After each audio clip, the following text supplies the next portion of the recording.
student came through our system at 9:01 a.m., so it was a considerable length of time. I can confirm this morning that we've shaved off about 25 minutes on that, and that students were in the building as of 8:37 this morning. So definitely getting better at the process, and kids are getting used to understanding the do's and don'ts of that situation. I also can confirm, as I did last night with the Board of Trustees, that we had a 93% attendance rate at Roy J. Smith Middle School yesterday. We had 38 withdrawals, because I know that's a point of contention. And many of those were just withdrew and went to another campus in the district. Lots of them went back to their home campuses as they were on transfers to Roy J. Smith Middle School. And regarding the investigation and the updates, there are some concerns about some of the information that we felt to be true in the last session that we did, so we're making those updates to the FAQs. One of those is attendance of the 2 individuals that are involved in this incident. Right now, we do not feel strongly about our attendance data. It's not lining up what we believe to be true. So we're still in the verification process of that. So we will be updating our FAQs around what is factual when we actually have the facts. Another thing that is being updated is that both children were not late to school that day. One child signed in late. Another child came in at regular time. Regarding the response to the actual incident, I'd like to reiterate that we as adults in that campus responded within seconds. We had 4 staff members, including our school nurse, who responded to provide basic medical aid to the child until we had emergency services show up. And it was within seconds. It was not a delayed time. Regarding speaking with the families of the 2 children, we've had multiple district representatives in contact with the parents of Serenity. At this point, we're still trying to verify facts, and we feel like it's very early to be reaching out to the other family involved at this point. Those are the updates. Again, I'd like to reiterate, it takes time to unravel such a significant incident, and we were delayed because we had the week off and trying to navigate, triangulate conversations and information to be sure that we have the facts down. And like I said earlier, what we knew to be true last week is not necessarily lining up to be true this week. And as evidenced by the 2 things that I shared about the attendance, the late arrival, and things like that. So that's what I have, and so thank you again for being here, and I'm going to allow Karen to help me navigate questions this morning. First off, you look very nice in your red. Thank you. You're welcome. Do we have any specifics around the security enhancements currently going on either within district or at Smith, and on specific punishments to be doled out for students that are found to be guilty of bullying? Great questions, and I'll take those in order. If I could be reminded, if I forget something, to please just ask me. As far as safety and security of our campuses, including Roy J. Smith, we gave a pretty thorough overview last night to our Board of Trustees, and I know that we have that presentation as a handout for you to take with you. We have multiple levels of security. Ultimately, security starts with supervision of kids. That is one of the things that is being reinforced about how our adults in the system are monitoring hallways, how they're monitoring duty stations. With respect to the actual assets, as such things as metal detectors, evolve systems, the wands, we can share that we have some campuses with both, some campuses with one or the other, but I can't share which campuses have what, just out of trying to maintain some level of information that we can't share. Just reinforce your next part of that. Can you dole out specifics in terms of punishment for students that are found guilty of bullying and/or injuring other students? I can answer that in two ways. First way is we are really trying to go back through our data in understanding appropriate investigations. Do parents feel as if we handled the situation appropriately? Providing some level of oversight into things that may have been missed during the investigation that we didn't ask. As far as punishment is concerned, there is a consistent punishment that is across the board for certain incidents, including up to a DAP placement or an expulsion if it moves to that level. With respect to other behaviors, and I do want to clarify, we don't have an uptick of violence. What we have is a consistent pattern over time of violence at KISD in our schools. Things like fighting, assaults, those are big things. We have definitely always had the ability to define what the length of stay for those placements are. And so what we're doing is taking a stance on the number of days that we feel is appropriate for those children to be off-site. And it obviously depends on the severity of the incident. We've taken a stance on fighting. We have said up to a 90-day placement at DAP. That is mutual fighting, right, between two students. Assaults would be the same thing, to include a potential recommendation to JJA, which is an expulsion, but they still get their education there. If we have an assault on a staff member who tries to break up a fight, who is assaulted by a student, we are moving forward with a recommendation for expulsion up to 180 days, which is about a calendar school year. As far as the investigation, do you have any idea when that might wrap up, or when we might have answers as to what exactly happened that day? Great question. We were hopeful, and I still am, that based on is that we would be wrapping up within 2 weeks, the administrative side of the investigation.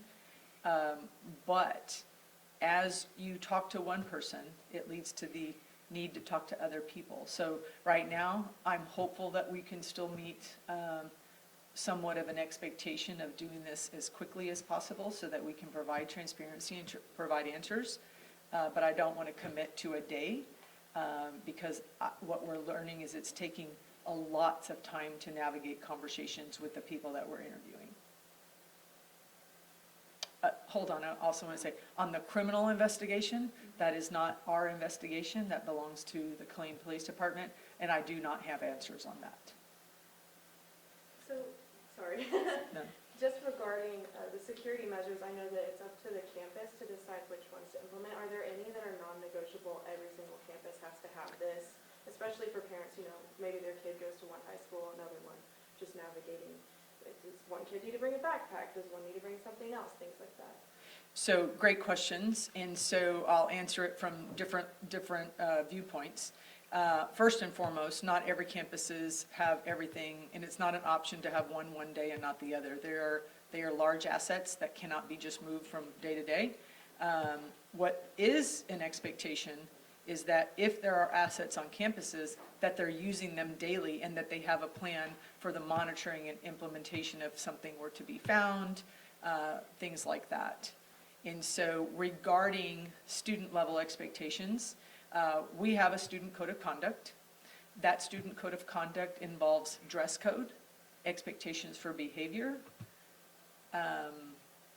expectations for bags, things like that. And so we have not taken a district stance on backpacks, but we do have campus leaders who have taken a specific stance, and that's caused a little bit of a ripple. But what I can say is, as a district, we are looking to move towards a consistent policy of backpacks up to clear bag policies. right now, and I explained this last night, is we're not there yet, but we do have plans to move forward with a consistent expectation. Some of the things that we deal with in the education system is the need and the want to work with families and kids. And so sometimes, we get a little lax on our implementation of the student code of conduct or consequences when kids are not following them. So that's one layer. And then the other part of this is requiring parents to be involved when we are being challenged in schools with their children.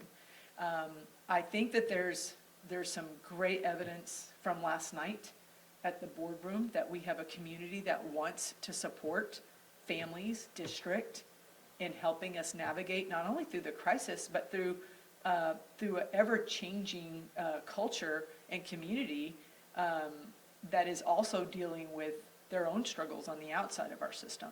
And so I don't want to get into, it's the parents' fault. I don't believe that. I believe that we have a culture change that needs to happen not only at KISD, but what is the expectation that we have of our families to be engaged with their children. That's a big part. Like, it shouldn't be negotiable that you don't come to the school and meet with staff when we have an issue with your child. It should be a mandatory requirement. And so we have shifted that stance as well. I have very strong opinions on that. Thank you. Janelyn. Thank you. You said there were an increase of withdrawals from Smith Middle School. Mm-hmm. Can you say how many there were district-wide since that incident on March 10th? Or are there numbers? Are you tracking how many people have that?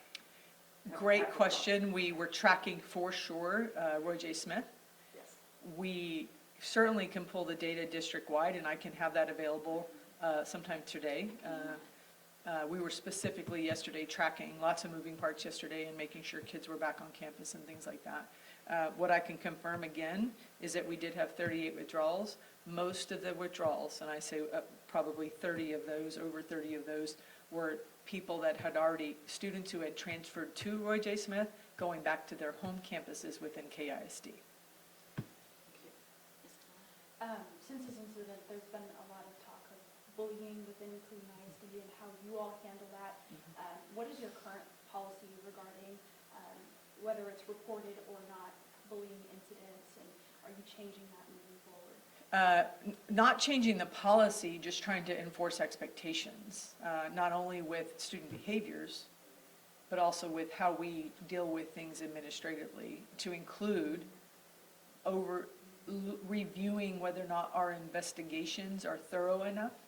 And so there is some wraparound that's happening. I know that we instituted a tip line, and it is specifically for this case, so that there's a direct line to me. I'm not the one receiving the calls, but that number, and I can give everyone this number, is 254-336-8939. We did push that out, 8989, I apologize. So I'll repeat that, 254-336-8989. And that is that's a direct line to the superintendent's office. Obviously, someone's monitoring it for me, so that I can navigate that over the last couple months. If we've had parents who have said that their child was bullied, number one, was it reported? Number two, was it investigated? Number three, was it investigated thoroughly enough? Because we really want parents to be able to come back and tell us, what are the gaps? Like, where do we have gaps? So that we can thoroughly investigate incidents of bullying. And then the expectations and repercussions as far as student behavior obviously would be impacted by discipline measures. Great question, thank you. Spoke with a Smith parent yesterday that was kind of wrestling with the decision to bring their child back to school. And I want to just ask you some things that they observed, confirm those. Can you confirm that the evolved metal detection system was used yesterday at Smith?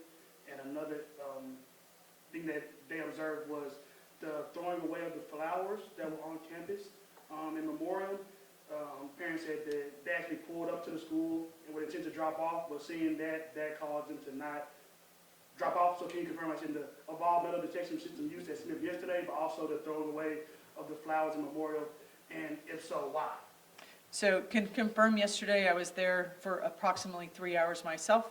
inside and outside the building, monitoring, connecting, being of service to answer questions when they came up. Evolve systems were definitely working, which partly is why it took so long to get kids into the building. Regarding the memorial, there was a specific plan in place to have all of the items moved into a location where the family could retrieve them. So that actually, we weren't throwing things away yesterday. We were actually putting them in a location so that they wouldn't be taken, and the family had direct access to retrieve those items. Sydney? Yeah. Along the lines of bullying, there's been some chatter online that last night's shooting incident was related to a previous bullying incident on a KISD bus. Can you confirm or deny that, or confirm that any KISD students were involved? It is an active investigation. That's not a Killeen ISD investigation. I cannot confirm that it was related or not. I think we got the notice about 6:45 last night during the middle of a board meeting, and so I haven't even had an opportunity to inquire about anything specifically around the incident. So I can't confirm that to be factual. Jana Lynn? I don't want to push, but the use of the evolved metal detectors, bag checks, single points, all of those things that you've talked about, you've said that they're not at all schools. And I understand you don't want to say where they are, but do we not have enough resources for all the schools? Is it a financial thing, or is it that there isn't technology available for all the schools? All great questions. I never, ever want to say that safety and security of our campuses are about finances, and nor do I think my board wants to. It was very evident last night through the resolution that this will be, moving forward, the absolute most important thing that we can accomplish in our district and our community. Why doesn't everybody have what everybody has, right? Decisions being made, right? What we need, what we don't need. Implementation of the assets to make sure that we're using them has not been a consistent expectation across the district.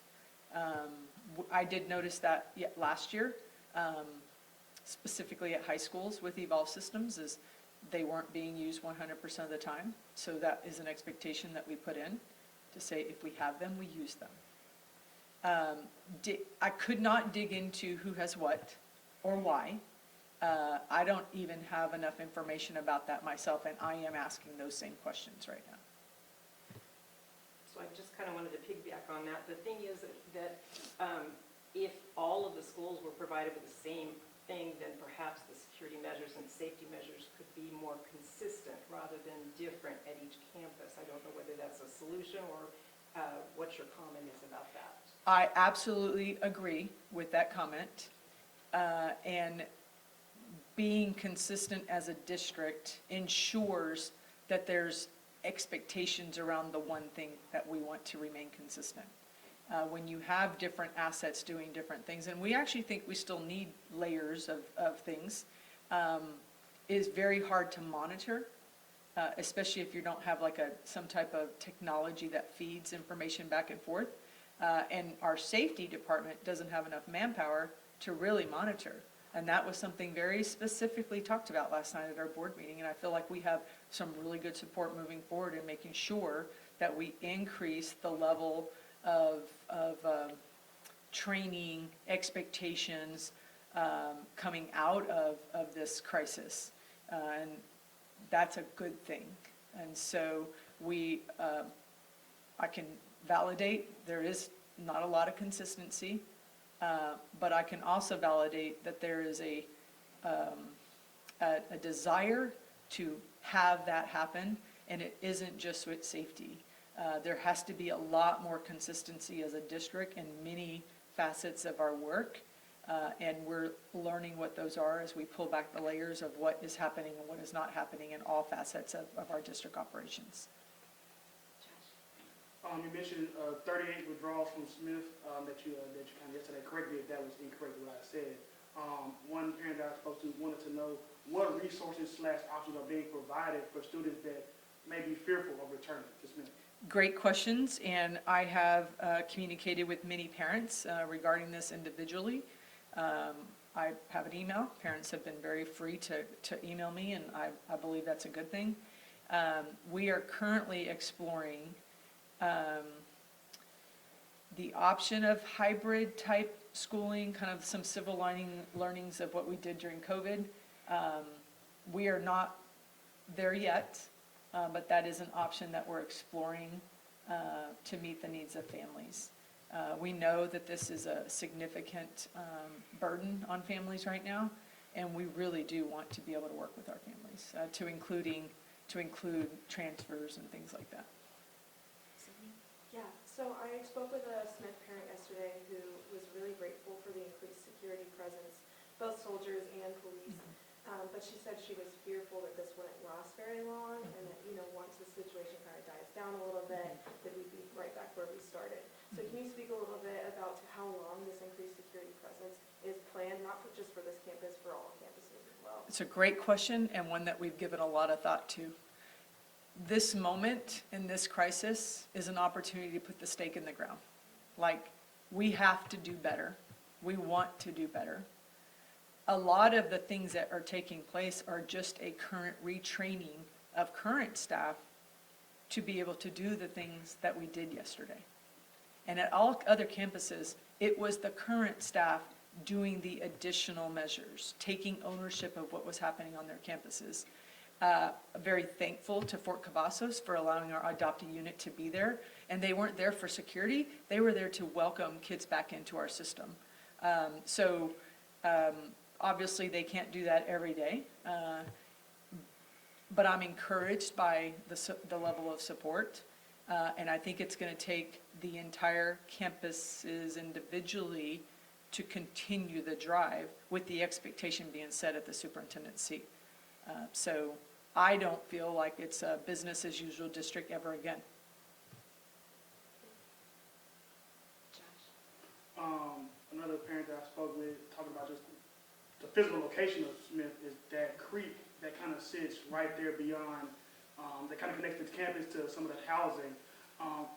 Is there mitigation from the district side in terms of stuff that happens technically off campus, but is very, very close to campuses, such as that creek? Great question, and I was able to testify at the Capitol last week regarding that very issue. And I believe in the maybe second press conference that we determined already that at KISD we would be taking a strong stand on issues that are happening outside of our buildings. There is like a 300-foot imaginary line, I call it, right? But it doesn't mean that we can't protect kids in our buildings when things are not happening well beyond the 300-foot imaginary line. And so navigating that for every community is different. I'm very aware of the creek, and it's a shortcut that kids take so they don't have to walk the 1.5 miles. So we're actually exploring various options on how to navigate that, to include working with the city potentially, working with our staff on, do we put someone within at those locations to monitor what's going on in that creek. So all great questions. Thank you.